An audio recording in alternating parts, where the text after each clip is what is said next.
Sejam todos bem-vindos a mais um podcast da Escola Sabatina Viva da Associação Paulista Leste. Estamos felizes porque você está aqui conosco, fazendo parte dessa história, nos ajudando através dos views, dos comentários. Nós gostamos quando vocês participam conosco, estamos felizes porque nós estamos tendo essa interação. E se você ainda não conhece direito o nosso projeto, vai lá no YouTube e clica no sininho @paulistaleste, ok? Vai lá, nos segue nas redes sociais para você ficar por dentro de todo o nosso projeto, conhecer um pouquinho mais sobre as verdades bíblicas da nossa palavra de Deus. E também, se você quer nos ver através das redes sociais, através do Instagram, Facebook, mips.apl, e você vai poder conhecer tudo que está sendo falado sobre Escola Sabatina, ok?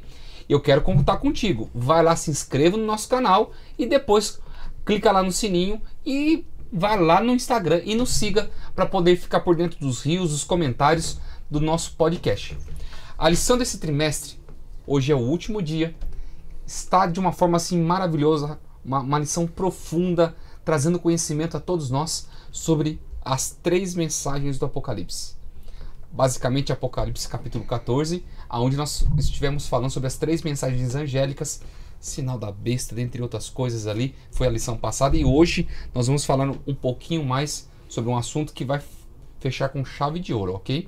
Mas antes eu tenho que apresentar os nossos amigos aqui. Nós temos aqui a presença do pastor Eduardo Machado. Pastor Eduardo, lá da igreja de Vila Ré. Muito obrigado, pastor, por estar aqui conosco. Que Deus te abençoe. Manda um abraço pro teu povo lá. Valeu, meu amigo Leonardo. A maneira como você fala o nome dá até uma autoridade pro nome, né? Mas muito bom estar aqui com vocês, com os amigos, pastor Pareja também. Mandar um abraço muito carinhoso para minha turma, primeiro para minha família, né? Minha esposa, minha filhinha. Minha esposa, mandar um beijo para ela de forma muito especial, porque ela tá carregando um filhinho meu na barriga, né? Então, um beijo especial para eles e para minha querida igreja, meu distrito de Vila Ré. Um beijo muito especial para vocês. Sou muito feliz em ser pastor de vocês, viu? Aí, esse homem é especial. E temos aqui o pastor Roberto Pareja. Muito obrigado por estar aqui conosco. Veio lá de terras longínquas, cidade de Tiradentes. Beleza, benção estar aqui contigo, pastor Léo, pastor Eduardo. Depois dessa introdução aqui, né? Então agora fica sem jeito, mas eu quero também agradecer a Deus por estar aqui, porque é um momento especial para discutirmos a palavra e porque ela dá sentido à nossa vida, né? Ao que fazemos, como vivemos. Também agradeço muito por tudo aquilo que Deus já realizou na minha vida e eu me lembro sempre da minha esposa e dos meus filhos. Então, isso faz muito sentido para nós, né? Falarmos da palavra, da esperança futura em Cristo e de ter nossa família junto conosco. Então, um beijão para todos eles. E o pessoal do Distrito de Cidade Tiradentes, que eu estou amando cada dia mais, né? Então, Deus abençoe cada um de vocês. E a todos que nos ouvirão, que a graça de Cristo te alcance. E lembrar, né, que essa semana que estamos aqui é a Semana dos Namorados, passamos aí... Rapaz, quase que eu estava esquecendo, né? Que isso, né? A gente não pode perder isso.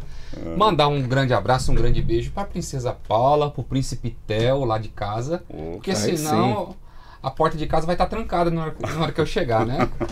Eu amo essa família que Deus me deu e louvado seja Deus por tudo. Queridos, nós estamos aqui para falarmos um pouquinho dessa Escola Sabatina. Se você não tem a lição, por favor, nos mande uma mensagem através do chat, para que possamos enviar para você de uma forma virtual ou de uma forma física, para que você possa ter a bênção disso aqui na tua vida, ok? E para nós darmos início aqui, vamos fazer uma oração. Pastor Pareja, o senhor pode nos conduzir em oração nesse momento? Claro. Pai Santo e Eterno, que alegria poder erguer a nossa voz ao Senhor, reconhecendo que todas as coisas vêm das tuas mãos. Abençoe cada um que nos ouvirá hoje, que tua misericórdia, bondade e o sangue de Jesus Cristo sejam a alegria desse coração. Abençoe também aquilo que vamos falar, que o Senhor seja exaltado aqui, glorificado, pois este é um tema principal dessa lição. Em nome de Jesus. Amém. Amém. Iluminados com a glória de Deus. Apocalipse 18, verso 1 diz: Depois dessas coisas, vi descer do céu um outro anjo que tinha grande autoridade, e a terra se iluminou com a sua glória.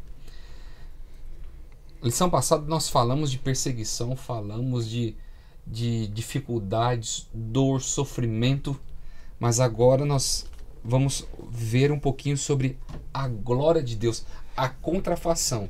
Satanás produz dor, sofrimento, e Deus produz glória e paz eterna. Como que nós podemos entrar nesse contexto, pastor Edu? Assim, cedo e tarde os finais vão se desenrolar aqui, dos eventos finais da história da humanidade. E como que eu posso ter esperança de que existe algo melhor sendo preparado para mim? Boa pergunta, Léo. Amigos, muito bom estarmos juntos aqui. A glória de Deus, ela só é possível, ela verdadeiramente... Não que a glória esteja limitada, não quero polemizar aqui logo no início, não é isso que eu quero dizer. Mas a glória de Deus está para iluminar a partir da sua palavra, a partir do conhecimento da sua palavra, né? E nós passamos aqui algumas semanas estudando a respeito do livro do Apocalipse, e já fica aqui até um elogio para você que está assistindo a esse conteúdo, porque você é provavelmente aquele tipo de cristão que busca mais, que sempre está atrás de novas informações, um comentário, um vídeo, uma informação diferente. Você é aquele que busca mais, né? A glória de Deus está para iluminar a partir do conhecimento da sua palavra, né? E nós vimos cenas assim, nós vimos no Apocalipse, nas mensagens, nós vimos o presente, o passado, e nós agora caminhamos para o futuro, né? E quando a gente caminha para o futuro, especialmente aqui na introdução da lição, eu vejo dois elementos muito importantes. O primeiro deles, transformação. A palavra transformação mexe comigo, porque eu fui transformado, você foi, cada um de nós fomos transformados no que diz respeito a elementos espirituais. Todos fomos e continuamos sendo transformados. Mas ser transformado por ocasião da volta de Jesus, né, pela manifestação da sua glória eterna, o seu reino, né, sendo estabelecido, é um outro tipo de expectativa. É para essa transformação que nós estamos aguardando. O segundo ponto é que o verso que você leu, Léo, ele fala que depois dessas coisas vi descer do céu outro anjo. Ele tinha uma mensagem. E essa mensagem, ela é a minha mensagem, a sua, é a nossa mensagem, a mensagem que nós temos a pregar para o tempo que nós estamos vivendo. Pastor Pareja, como é que os adventistas entram nessa história aqui? Bom, a importância deles. A gente entende que Deus tem um povo preparado para o tempo do fim, por causa da palavra. Ela delineia, ela dá o escopo da realidade deste povo. Porque é o povo que vai guardar essa mensagem, guardar a verdade, que vai lutar por ela. E que, transformados, como o pastor mencionou, serão um movimento forte para anunciar a vinda do Redentor. Então, iluminados com a glória de Deus, é o transbordar dessa verdade. E aí ele tem um povo. A Igreja Adventista entra justamente nesta função. Eu não sou ingênuo para dizer para você que só os adventistas foram essa obra. Mas, na minha compreensão, lendo todo o Apocalipse, eu entendo que a igreja vai ser um espelho ou um mostruário que Deus, ao mexer com o planeta, vai dizer assim, não, existe um povo preparado para esse momento. Entende? Então, todos aqueles que serão despertos, que serão mexidos, tocados, a ponto de serem transformados e abraçarem essa verdade de Deus, a Igreja Adventista vai ser essa base que ocorrerá nos últimos dias para dar a essas pessoas a noção de que o povo de Deus está se preparando mesmo, está pronto. Então, muitos serão chamados. Deus vai movimentar esse planeta. Ao mesmo tempo que na lição passada nós mencionamos que existe um conglomerado muito grande sendo preparado para o tempo do fim para estruturar a adoração da besta, há também o trabalho de Deus, muito bem elaborado, claro, perfeito, e que vai dar condições para que no final dos tempos esse povo seja regimentado. E a igreja é um instrumento dele para esses últimos dias. Como adventistas, estamos inseridos nesse contexto de forma intensa, né? Uma coisa que eu estava pensando, Pareja, enquanto você falava, não é o tema em específico, mas é parte da introdução, a questão do remanescente, né? Fazer parte do remanescente de Deus não é... Claro que é um privilégio ter acesso à verdade e decidir em prol da verdade, mas é muito mais uma responsabilidade do que um privilégio, né? E é isso muitas vezes o que o mundo cristão, eu me refiro a nós também, precisamos entender, né? Para que a gente não tenha aquela ideia de preferência que os judeus tinham, né? E muito disso tropeçaram na verdade que estava à frente deles, né? Sim. Esse exclusivismo não é nosso, não existe, né? Não tem como existir. E é por isso que a lição ela começa a aportar na parte de domingo a preparação para uma crise final. Porque os fariseus naquela época viveram uma crise do existencialismo. Não, porque eu sou autossuficiente. Isso é maior do que aquilo que Deus está colocando aqui. O pastor acabou de mencionar, né? Que eles viveram um momento assim, mas eles não perceberam, né? Porque o cerco de Jerusalém, Cristo, ao mencionar o fim, menciona o cerco. Então, quem é que discerniu o cerco? Aqueles que estavam linkados ou ligados com a palavra de Cristo, ou conectados com ele. Mas quem não esteve, por mais que fosse religioso, não percebeu a intensidade das palavras de Cristo no ano que ocorreu o cerco. A mesma coisa no final. É o que você está dizendo. Exatamente isso. E essa é uma coisa que me chama a atenção, porque às vezes nós podemos cair na mesma apostasia moral que os fariseus viveram no tempo de Jesus. Sim. Nos embebedarmos do nosso próprio conhecimento e esquecermos qual é o nosso papel aqui na Terra. O povo judeu sempre foi um povo que foi escolhido por Deus para poder ser a nação santa e perfeita. Mas nunca conseguiram viver isso porque se embebedavam das suas próprias vontades, não da vontade do Senhor. Um texto que tem a ver, eu acho, com esse texto de Apocalipse 18:1 é quando Cristo se levanta lá na sinagoga, Lucas 4, 18 e 19, citando Isaías 61, 1 e 2, onde ele diz o seguinte: o Espírito do Senhor me ungiu para... Então os destinatários do poder recebido por Cristo não era ele, mas eram os pobres, os cativos, os aprisionados, os cegos, e ele trouxe essa bênção para todos eles. Então, Apocalipse 18, na verdade, é uma expressão de como esse povo do final do tempo, movido pelo Espírito, vai abençoar esta terra com um convite fantástico de poder se voltar não para si mesmo, como eram os fariseus, e se voltar para o propósito de Deus, que é a vida cristã. Porque que sentido teria, amigo, nós nos concentrarmos em nós mesmos, guardando esse poder para nós? Isso se perde. Então, todo o foco de Deus na Bíblia em conceder o Espírito é para, certo? Ao realizar o para, você está inserido na bênção. E você vê nisso que você falou dos judeus, né? Fiquei pensando, refletindo no que você disse, porque você vê o judaísmo muito centrado no templo, nas suas cerimônias, centrado ali, né? No local de adoração, e aí você vê o ministério de Cristo centrado no serviço, na caminhada, no estar no meio do povo, né? Exato. Você vê o judaísmo, de certa forma, com todas as suas formalidades, talvez, entendendo a sua missão de uma maneira extremamente equivocada, como você disse, né? É isso mesmo. Porque as pessoas naquela época se esqueceram que, como eles foram eleitos uma nação por Deus, então eu tenho que comunicar Deus.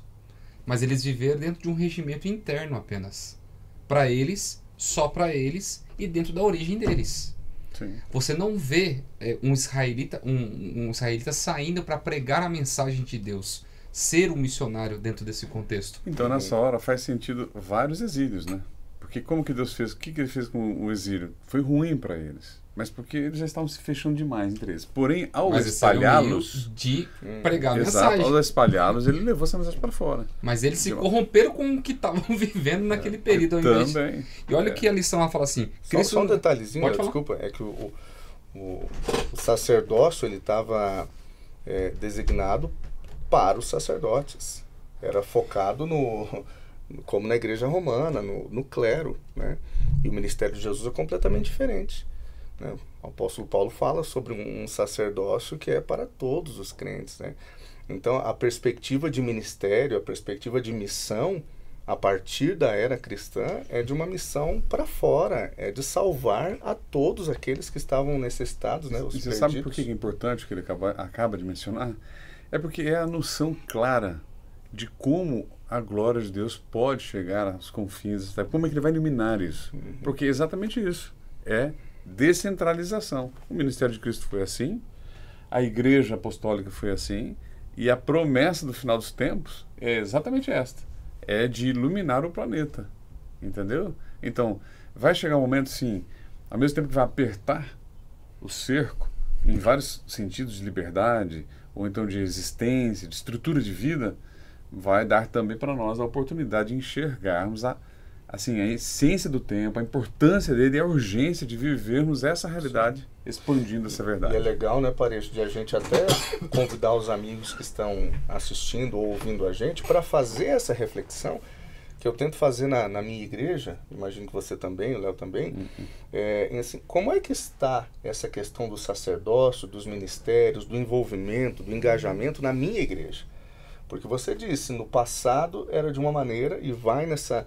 Jesus vai mudando a perspectiva a partir dessa religião judaica que não era o modelo essencial, ele queria um ministério para fora. Como é que está hoje na minha igreja? Né? A minha igreja é uma igreja onde 2, 3 fazem o trabalho de todo mundo, né? E todo mundo assiste, e é um bom programa, é um bom culto, é uma boa adoração, ok. Mas é esse o modelo que a gente encontra na palavra, ou a gente vê na Bíblia um ministério que atinge e alcança mais gente, porque os dons do Espírito Santo deu para todos, né? Gente, quando a gente pensa aí na palavra, né, como um todo, no ministério de Jesus, assim, é nítido ver, pela história, por exemplo, do bom samaritano, o Cristo valorizou aquele que se aproximou da pessoa e agiu por ela. Então, ali ele diz assim, você não tem um próximo. Ninguém tem próximo. Você só pode ser um, se você tomar a decisão de ser. Porque ele se alienta. E a pergunta dele é a seguinte, qual dos 3 te pareceu ter sido o próximo do homem caído? Ou seja, é aquele que age. Então, todo o contexto de ministério hoje, se eu guardar para mim mesmo, ou para as 4 paredes da igreja, eu estou, então, entrando em uma dificuldade que eu estou... faltando a compreensão do meu senso de serviço mesmo. É isso mesmo. Eu acho que o preparo para a crise, né, Léo, você tinha falado, a gente começou a discutir aqui, envolve esse engajamento. Né? Ellen White fala sobre, acho que é no livro Ciência do Bom Viver, né? Quando a maior parte dos membros se tornar cooperadores de Cristo. Né? Serviço cristão. Serviço cristão. Quando a maior parte dos membros, então... aí sim virá o derramamento do Espírito Santo. Exatamente. E aí, com o derramamento do Espírito, a gente vai visualizar as cenas finais. Então, a gente não tem profecia, assim, elementos que indiquem o final da história. Por exemplo, você tem a pregação do Evangelho. Ok, mas isso para nós é subjetivo, para a gente poder compreender. O que a gente... podemos hoje imaginar que, com os desafios missionários que nós temos... que nós vamos alcançar a pregação do Evangelho no mundo inteiro, se a gente imaginar os desafios que nós temos fora da América do Sul, é muito difícil, pela legislação, pela cultura de outros países. O que é que, daquilo que Ellen White falou, ou especialmente daquilo que a Bíblia fala, o que é que está a nossas mãos em fazer? É a consagração, é o engajamento, é o envolvimento. O Senhor vem para buscar uma igreja que está engajada na missão. Tem um detalhe interessante, só para concluir então essa ideia, porque eu acho que ela é a base mesmo da ação desse anjo aqui, é a compreensão disso.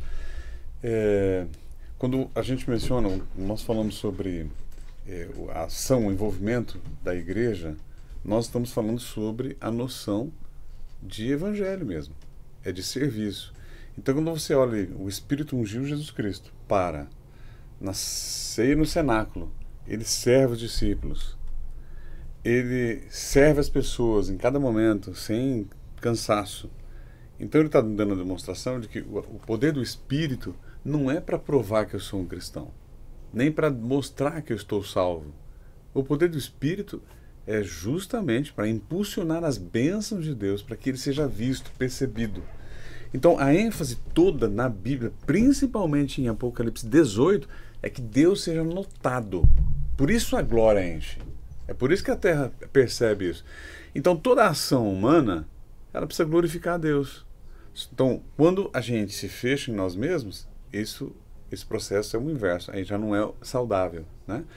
E um outro detalhe é que, para que possamos ter a noção de que estamos no caminho certo, então é necessário olhar para Jesus, porque ele é a referência.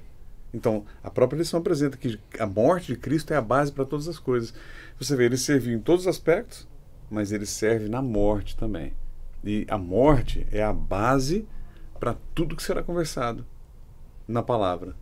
E aqui na lição também. Entendeu? É o que o último parágrafo menciona aqui da introdução. E a lição ela começa a falar a respeito sobre a importância de a gente conhecer a verdade, que eu acho que é algo primordial para a nossa vida. Porque ninguém gosta de viver uma mentira. Ou viver na mentira. Porque a mentira ela vai cair num momento. E a verdade ela vai ser triunfante. Independentemente do custo que seja isso para a nossa vida.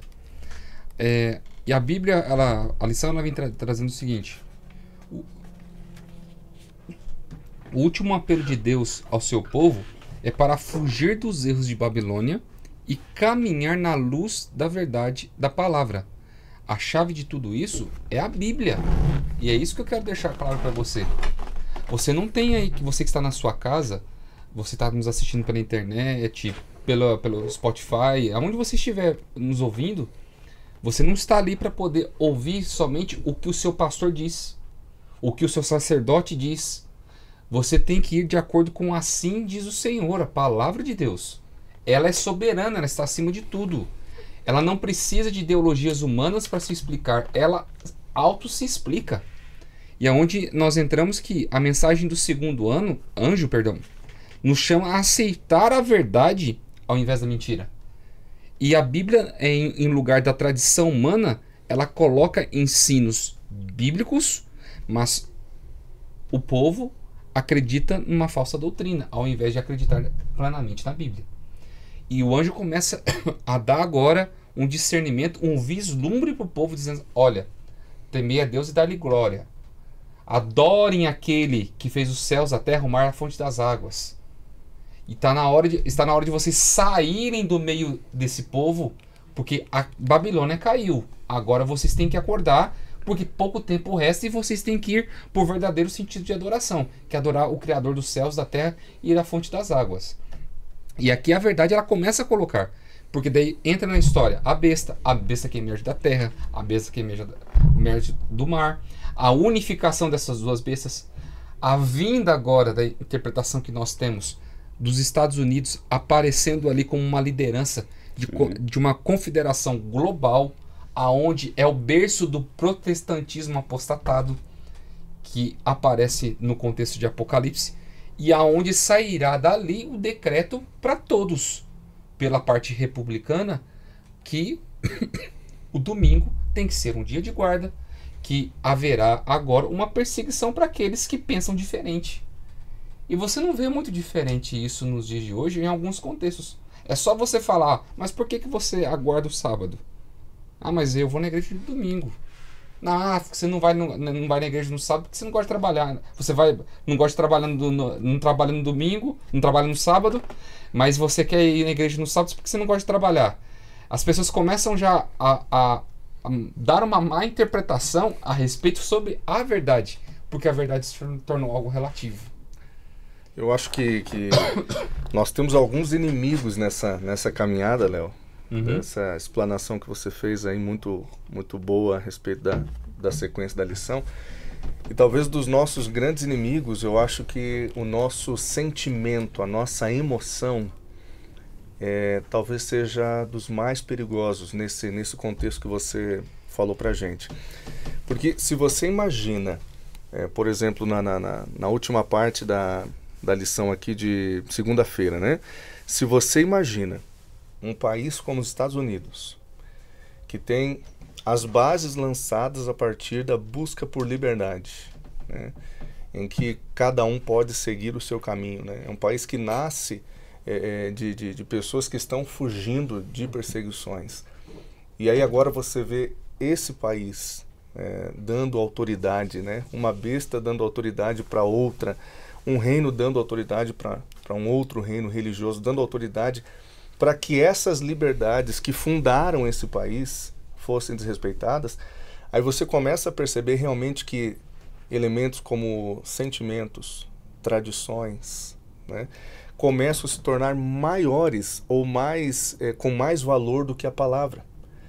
E aí você começa a perceber que a inversão de valores ela é tremenda, né? Se você olha a história dos reformadores mesmo, você lê hoje a partir da perspectiva de homens que transformaram a história cristã, mas naquele tempo eles eram os hereges, eles eram homens que foram queimados vivos, colocados em estacas, eram homens que foram perseguidos, gente que teve que fugir por conta de uma verdade. Só que quando há sentimento envolvido, quando há tradição, quando há cerimônias envolvidas, você esquece a razão. E esse é o nosso grande risco hoje também como cristãos, como adventistas, esquecer-se da razão. E razão hoje para nós está onde? Imaginando o contexto do que você disse ali do texto bíblico, né? Sai de Babilônia, sai dela, retirai-vos dela, povo meu. Cadê a razão, né? Então, aqui não é um chamado apenas para você, não veja dessa forma, sair de uma igreja, não tem a ver com isso, tem a ver com um contexto muito maior, muito mais amplo. Sai da mentira, sai do engano, né? Então quer dizer que você está na verdade, eu estou no engano, não tem a ver com tornar questões pessoais, tem a ver com ir para a Bíblia, ir para a palavra de Deus. E quando você vai para a palavra, ela é real, ela é compreensível, ela é um livro que está à disposição da pessoa mais culta e com mais aptidões intelectuais, e ela está à disposição da compreensão da pessoa mais simples, mais humilde e sem estudo da face da terra. Então está à disposição de todos nós, mas é necessário arrazoar a partir da palavra. A lição menciona aqui, bem no primeiro parágrafo, na metade, que a chave de tudo é a Bíblia. E é uma verdade mesmo. Agora, vamos só salientar aqui um detalhe que a gente precisa sempre reforçar, né, em cada momento que a gente conversa.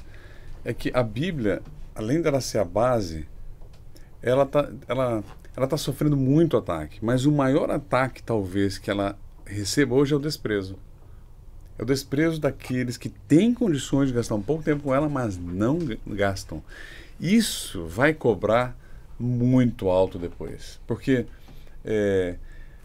o que as pessoas não entendem é que eles acham que a Bíblia simplesmente contém a verdade, é um livro.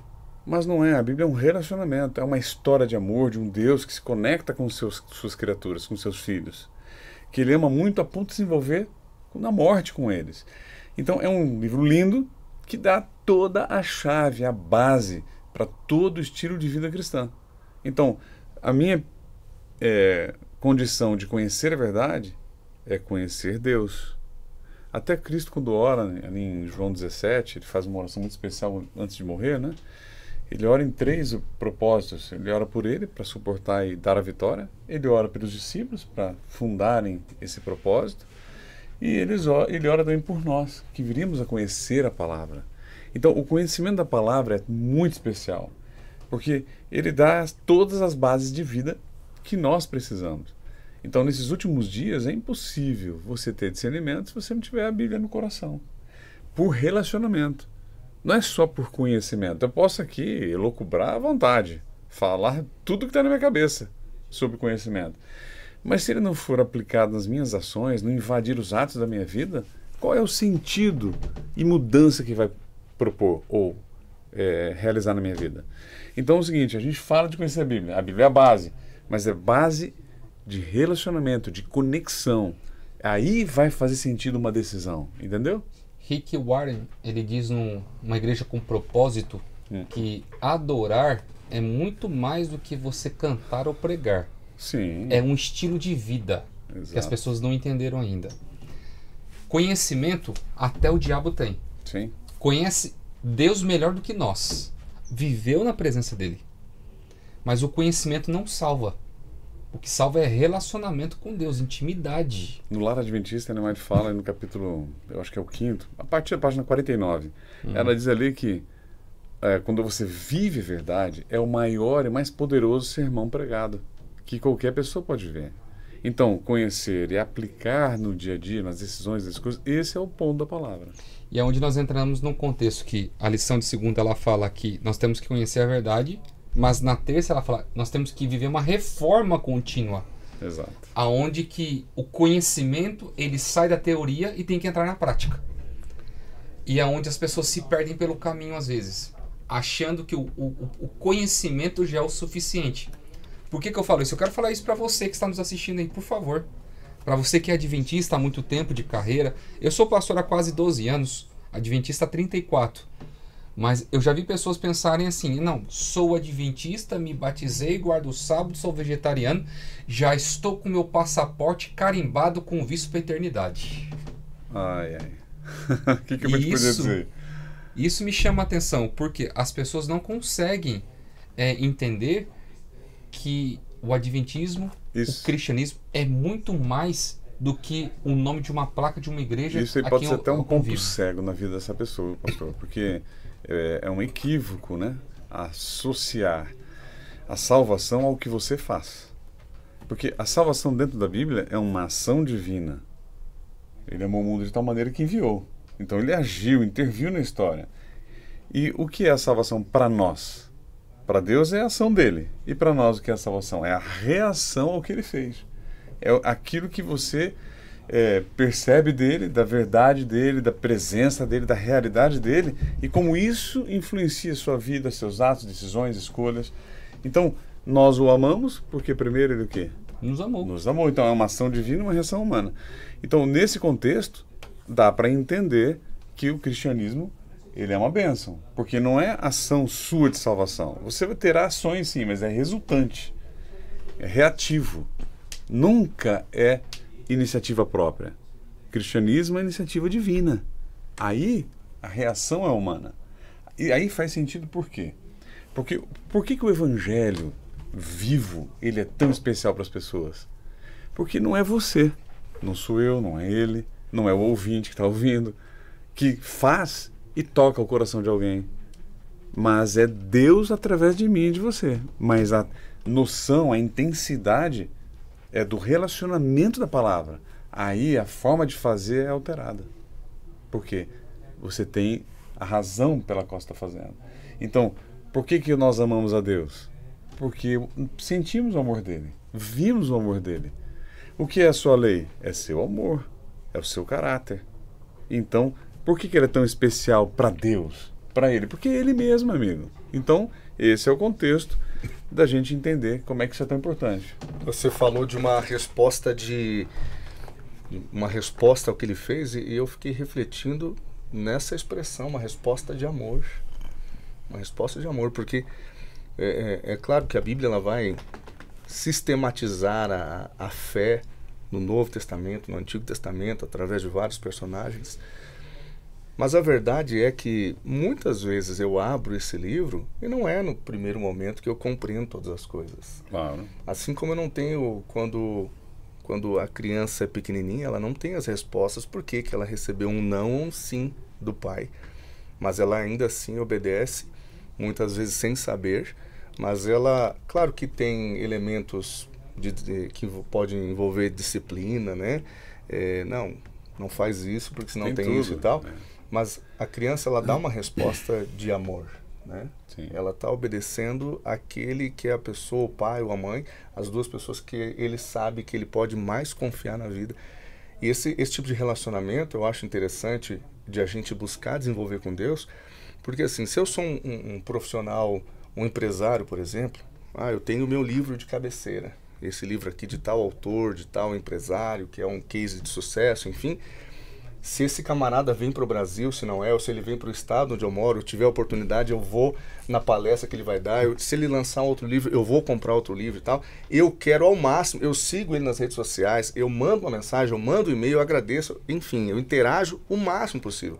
Quando eu me refiro a esse autor aqui, do texto bíblico, Aí muitas vezes as pessoas têm todas as suas ressalvas, né? Não, eu preciso, calma, só um pouquinho, estou estudando a Bíblia agora, mas calma. Tem que ser uma entrega, tem que ser uma resposta de amor, de convicção que parte de um coração grato pelo que ele fez. Né? Também refletindo o que você acabou de dizer. Gente, sobre o tempo do fim, tudo que é dito, por que você, pastor Leonardo, acredita na Bíblia?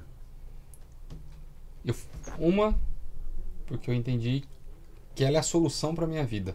Uhum. Fui criado num ambiente que favoreceu tudo isso. Mas é o único meio que eu consigo me conectar com Deus. Sim. Agora, por que nós acreditamos em todas essas profecias? Por quê? Ó, apareceu menciona aqui na parte de terça-feira, que você acabou de mencionar. Ó. As mensagens dos 3 anjos, segundo parágrafo, deram origem a esse movimento do tempo do fim para completar a reforma e participar com Cristo da conclusão de sua obra na Terra. Não foi a noção da grandiosidade do plano da redenção, uma ação divina que te fez entrar através da crença, da fé, de que ele é verdadeiro, ele é real, ele não mente, ele não muda. Então, é ver Deus nessa história, amigo. Porque se você não enxergar Deus conduzindo isso, como é que você vai entrar de cabeça nisso aí? Então, o ouvinte que está ouvindo, tá bom, eu sou adventista, mas o rótulo da igreja, como o pastor Léo falou, não me diz muita coisa. O que é que me diz aqui? É que se eu estou vendo Deus, de fato, com a mão dele conduzindo essa história. Então, as 3 mensagens angélicas, elas aconteceram? Estão acontecendo? Os avisos estão aí? Estou percebendo? De fato, está tudo confuso, está uma miscelânea, está uma Babilônia que eu tenho que cair fora dela? Então, essas são as perguntas que eu tenho que fazer. Uhum. Mas quem é que pode me responder cada uma delas? É a noção de que Deus está conduzindo, senão não se torna real para mim. Sim. Ô, Léo, eu sei que você quer continuar, só deixa eu só não perder aqui um fio. Mateus 28, verso 18, está na lição ali, antes da grande comissão, Jesus diz assim, chegando-se, o texto fala, né? Chegando-se, Jesus falou-lhes dizendo, é-me dado todo o poder no céu e na terra. E aí, ele dá a grande comissão. Apocalipse 18, quando a gente olha para todo esse contexto entre esses poderes, entre esses reinos, nós já falamos na semana passada, tem a ver com adoração, tem a ver com autoridade, tem a ver com poder, né? Agora, talvez a resposta que a gente deva dar para esse capítulo 18 seja qual desses poderes vai exercer autoridade na minha vida, no meu coração. Essa grande comissão de Mateus 28, no verso 19, é claro que hoje a gente universaliza ela e todo cristão sente esse chamado.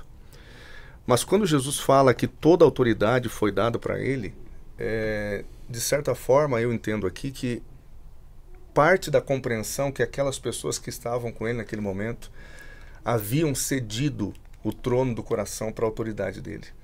Então ele agora tinha autoridade, foi concedido, eles tomaram a decisão de qual reino eles queriam participar. E agora Jesus tinha toda a autoridade no céu e na terra para dizer isso para eles. Olha, então agora vão, façam discípulos, ensinem, batizem e façam isso em nome do Pai, do Filho e do Espírito Santo. Mas essa decisão tem que ser uma decisão pessoal, né? Uma decisão muito íntima de todos esses reinos, de todos esses capítulos de Apocalipse que nós estudamos ao longo das últimas semanas. Qual é o reino que na prática da minha vida, né, pastor? Qual é o reino que vai ter autoridade no meu coração? E é interessante notar que a autoridade é concedida também, porque não só no sentido de da autoridade que você vai escolher, eles saem agora com algo que não é deles, mas é concedido, só que tem condições de ajustar coisas, de fato tem condição de ser efetivo, que é a autoridade de Jesus Cristo, né? E onde nós entramos no contexto da a glória de Deus enche a terra, agora o que seria essa glória de Deus, né? A lição ela coloca que a glória de Deus é o caráter dele. E a terra estará cheia da glória de Deus quando estivermos cheios do seu amor e o nosso caráter for transformado por o seu amor. Não tem como eu falar que eu sou cristão se eu bato na minha esposa. Não tem como eu falar que eu sou cristão de forma alguma. Se eu não ajudo o meu próximo. Se eu vejo meu irmão de igreja passando necessidade, Sim. e eu não me levanto para fazer nada. Não tem como eu falar que eu sou cristão se eu maltrato os meus filhos. Sim. Não tem como eu falar que eu sou cristão, que eu sou de Jesus, se as minhas palavras e as minhas atitudes não condizem com aquilo que eu prego. Então, a lição ela diz o seguinte: revelar seu amor em nossa vida ajuda a demonstrar sua glória e seu caráter ao mundo. Sim. A última mensagem a ser proclamada por 3 anjos no meio do céu a um mundo envolto de trevas espirituais é: temam a Deus e lhe dai glória. Então eu tenho que entender que para o caráter de Deus se manifestar nessa vida, nessa terra, depende exclusivamente do meu testemunho. Também. Verdade. Eu tenho que... Porque muitas pessoas nunca vão abrir uma Bíblia. Na nossa esfera, sim. Depende do nosso testemunho. Esfera, é a nossa humana, esfera. eu tô falando. A minha em particular não é de essa. Deus. É, exato. Não, para refletir a glória, depende da esfera de decisão, de escolha, o que ele falou, o que você está mencionando. É exatamente isso. O que vai expressar a glória é meu relacionamento com Deus. É isso. E não tem como eu falar que eu tenho um testemunho, que eu tenho um relacionamento com Deus, se eu sou duro nas minhas palavras, se eu não sei demonstrar amor, se eu sou impaciente, eu não sou manso, se eu não desenvolvo os frutos do Espírito de Gálatas, que é imprescindível para a nossa salvação. Sim. Mas as pessoas acham que é superlativo isso, que é relativo. Ó, a primeira pergunta da lição que o pastor introduziu responde bem essa questão sua aí. Ó. Por exemplo, ó, quais palavras estão associadas à glória de Deus que enche toda a terra? Conforme a descrição de Apocalipse 18, verso 1. Olha, na minha ótica, a glória de Deus é algo assim extremamente especial. Refere-se à sua criação, refere-se à sua ação redentora e, claro, refere-se à questão de receber a adoração. Então aí, ó, criação, a existência da realidade divina nesse universo, a redenção, vida e salvação do próprio Deus envolvendo-se com o ser humano, e a adoração é o relacionamento que é estabelecido. E tudo isso revela a sua glória. Então, nessa conexão aí, o que o pastor falou sobre o ser humano revelar a glória de Deus é fantástico. Por quê? Porque é o que o texto está dizendo. Como é que isso vai ser passado? Os anjos gostariam de vir aqui, amigo, mostrar a glória de Deus. Mas por que eles não podem pregar o evangelho e nós podemos? Porque é uma experiência. Olha, a glória de Deus, ela existe para iluminar o universo. O anjo vem, ele está resplandecendo a glória de Deus. Então, a realidade desse Criador é tão assim fora da nossa noção de compreensão que você não entende direito, às vezes, alguns termos, algumas expressões do próprio texto bíblico. Mas nesse contexto aqui, é mostrar ao mundo que, de fato, há algo muito extraordinário fora da nossa realidade e que ele quer trazer. Então, isso é percebido por nós em pecado através da noção dessa realidade de Deus e de como os atos vão influenciar outras pessoas. Agora, não é gostoso você chegar, por exemplo, e quando você faz uma ação sem pensar, sem olhar para os outros ao redor, vai ali e atende um vizinho. Só que o outro ficou sabendo. E o outro não entendia como você vivia, mas agora ele começa a entender. Por que você age dessa forma? Por que você canta? Por que você ora? Por que na tua casa tem a demanda daquela forma? Entende? Aí ele entende, não. Ele tem realmente uma motivação de vida diferente. No período anterior à reforma, o povo entendia que estava enxergando a glória de Deus quando via o Papa, quando via os sacerdotes, né, os padres, entendia que estava tendo contato com a glória de Deus, né? E aí os reformadores trazem a ideia que totalmente diferente, o povo abraça essa ideia, né? Eu, enquanto ouvia vocês falando aqui, pensando, refletindo na glória de Deus, e aí li novamente o texto aqui que a lição traz, falando sobre a experiência de Moisés. Moisés pediu para ver a glória de Deus. No texto posterior, a Bíblia fala que ele conversava, né? Deus e Moisés conversavam como dois amigos, né? Mas ao mesmo tempo, esse texto diz que Moisés só viu ali o que Deus permitiu que ele visse, mas a sequência, o verso 19, nem sempre a gente lê, né? Porque Deus diz assim: eu farei passar toda a minha bondade por diante de ti, apregoarei o nome do Senhor diante de ti, terei misericórdia de quem eu tiver misericórdia, me compadecerei de quem me compadecer. A glória de Deus também reside no contemplar a graça, a misericórdia, a bondade dele. Aí também está a glória dele, né? em testemunhar uma vida, como vocês estavam falando, uma vida de testemunho, tem a ver com uma experiência que é real. Sim. Ou senão vai ser um testemunho fajuto, falso, como você disse, e um testemunho falso não dura muito tempo. Mas um testemunho real que parte de uma experiência de alguém que, talvez até por contraste, olhou para Cristo, para a sua glória, e aí olhou para si mesmo no espelho e percebeu a sua fragilidade, a sua sujeira, o seu pecado, e aí viu o céu se abrir de graça e misericórdia, aí consegue dizer assim, eu vi a glória de Deus. Você sabe uma coisa que eu me pergunto às vezes, né? Como que a Bíblia não foi totalmente destruída? Me vem à mente, sabendo da arqueologia, sabendo de toda a história, tudo bem. Mas mesmo assim eu me pergunto, sabe qual a resposta que vem na minha cabeça? Não é argumento, não é os acervos que existem, as descobertas, nada disso. O que vem à minha mente é o altruísmo. O altruísmo não é humano, cara. Não pode ser porque estamos em pecado, nós somos egoístas. Mas o altruísmo, ele é o quê? Ele está intrínseco em quem Deus é. E tem suas ações. E nesse texto, quando fala com Moisés, ele fala da bondade, da misericórdia, que são situações que são percebíveis, vistas em ações, praticadas.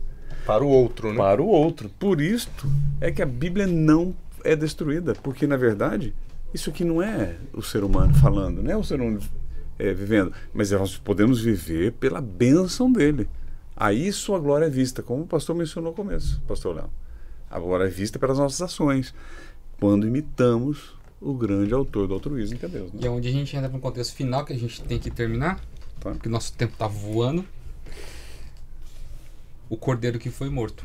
A lição ela coloca assim: devemos colocar, principalmente Angel Manuel Rodrigues, ele coloca em um dos seus escritos, devemos colocar intencionalmente o cordeiro que foi morto no centro de nossas doutrinas, na nossa missão, e no cerne de cada sermão que pregamos, cada artigo que escrevemos, cada oração que fazemos, cada canção que cantamos, cada estudo bíblico que damos e em tudo que fazemos. E a lição nesse dia ela termina com um pensamento assim: em meio às imagens de bestas perigosas, de um dragão que faz guerra, as pragas, perseguição, marca da besta, permanece à frente e no centro o cordeiro que foi morto, Jesus. Jesus Cristo crucificado. Eu vou complementar a sua leitura só. Esse é o coração e a alma de toda a Bíblia. Do Apocalipse e das 3 mensagens angélicas. Está aí no primeiro parágrafo, após a pergunta 7 do dia de quinta-feira. Esse é o coração e a alma de toda a Bíblia, do Apocalipse e das 3 mensagens angélicas. Jesus Cristo é a base. Tudo será baseado ou balizado pelo ato de Cristo. Então, todas as questões serão medidas por aí. Pode o mundo se arregimentar. Satanás pode conseguir realizar todas as coisas que ele quiser. Mas o certo, ou o ponto nevrálgico de toda a realidade humana reside na ação de Jesus. E se alguém conseguir perceber uma pincelada disto, então ele pode ser liberto. Esse é o ponto, né? Ele é absolutamente diferente de tudo que a história conta sobre divindades, mitologia, né, histórias, folclore e tudo mais, né? Eu fico imaginando, Léo e Pareja e amigos que estão com a gente, João Batista na árdua tarefa de batizar pessoas, proclamar o reino, preparar o caminho. E de repente, entre um batismo e outro, entre uma mensagem, entre uma admoestação e outra, ele visualiza, né, com seus próprios olhos o Cordeiro de Deus. E ele para tudo e aí ele vê a contemplação da sua fé. Eu imagino que é aquele momento que o céu se abre e ele contempla, como nós falávamos, a glória de Deus, né? Ele consegue, talvez ali, ele mesmo, ele próprio, ter um encontro pessoal com o Cordeiro de Deus, né? Imaginar a palavra de Deus como fundamento da nossa fé é talvez hoje uma das nossas maiores necessidades, mas nós não podemos permitir que convicções pessoais ou até mesmo institucionais, religiões, credos, grupos de doutrinas façam com que seja tirado dos meus olhos uma visão clara de quem é Cristo, né? O Cristo crucificado, o Cristo ressurreto, que, como diz os desbravadores, está prestes a vir, né? Essa é a visão que nós precisamos do Cordeiro de Deus. Eu queria só dar um texto de Ellen White, mas pode ser a minha conclusão, tá bom? Ok? Já que eu usei tanto tempo, né? Ele diz assim, ó. Em meio de todas as nossas provações, temos um infalível ajudador. Não nos deixa lutar sozinhos com a tentação, combater o mal e ser, afinal, esmagados ao peso dos fardos e das dores. Conquanto se acha agora oculto aos olhos mortais, naturais, o ouvido da fé pode ouvir a voz dizendo: não temas, eu estou contigo. Eu sou o que vivo e fui morto, mas eis que estou vivo para todo sempre. Suportei as vossas dores, experimentei as vossas lutas, enfrentei as vossas tentações. Conheço as vossas lágrimas, também eu chorei. Aqueles pesares demasiado profundos para serem desafogados em algum ouvido humano, eu os conheço. Não penseis que estáis perdidos e abandonados, ainda que a vossa dor não encontre eco em nenhum coração na terra. Olhai para mim e vivei. Lindíssimo, né? Desejar a todas as nações, página 466. Muito bem, queridos. Chegamos ao final de mais um trimestre. Escola Sabatina é assim, sempre deixa um gostinho de queremos aprender um pouquinho mais. Estudamos durante um trimestre inteiro as 3 mensagens do Apocalipse e agora, nesta próxima semana, nós estaremos estudando sobre a carta de Efésios. E eu gostaria que você parasse também para refletir. Como está a tua vida? Como que está o teu coração? Como você tem servido a Deus? Você tem conseguido demonstrar a glória do Senhor aqui nessa terra? Que possamos aprender alguma coisa que foi falado aqui e colocarmos em prática. Porque eu tenho certeza que você vai ser um instrumento de motivação na vida de muitas pessoas. E será um instrumento nas mãos de Deus para muitos que possam se achegar aos portões celestiais. Que Deus te abençoe. Pastor Eduardo, pode nos abençoar com uma oração final? Claro, vamos orar. Obrigado, Senhor, pela vida que só existe em Ti, por cada amigo que nos ouve, nos assiste nesse momento. Que a Tua graça, o Teu amor, a Tua misericórdia possa fazer parte da nossa vida cotidiana, do nosso dia a dia. Que o céu se abra a cada dia, a cada nova manhã, para que nós possamos ter uma clara visão de Cristo, da Tua glória. E que, como estudamos aqui ao longo desse trimestre, a Bíblia, a sua revelação, as profecias, a palavra possa ser real em nossa vida. Amém. A Tua revelação possa ter um sentido único, especial, de nos conduzir para o céu, para Amém. O Teu reino, para o reino de Deus. Amém. Nos dá a Tua bênção a cada ouvinte, a cada telespectador. Nós oramos em nome de Jesus, Amém, nosso Cordeiro. Amém. Amém. Queridos, chegamos ao fim. Que Deus te abençoe, que Ele te proteja, que Ele te guarde, aonde você for e aonde você estiver nos assistindo, nos ouvindo. Que você venha ter uma linda semana na presença do Senhor e que, acima de tudo, que você possa confiar que Ele está regendo todo esse universo e está cuidando de você. Um grande abraço, até semana que vem, se Deus quiser.